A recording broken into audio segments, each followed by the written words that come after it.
आज भारत देशाचा संपूर्ण कारभार चालतो। अशी व्यक्ती म्हणजे डॉक्टर बाबासाहेब आंबेडकर।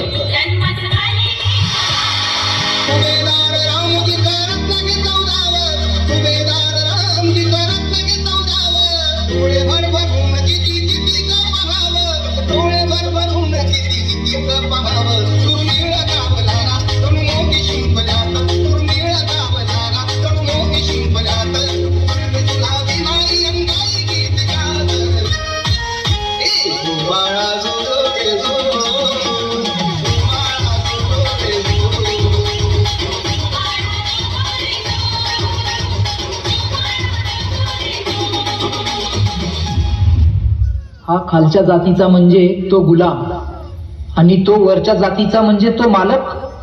ही संकल्पना तोडणारे एकच होते, ते म्हणजे बाबासाहेब। गुलामी का टूट गया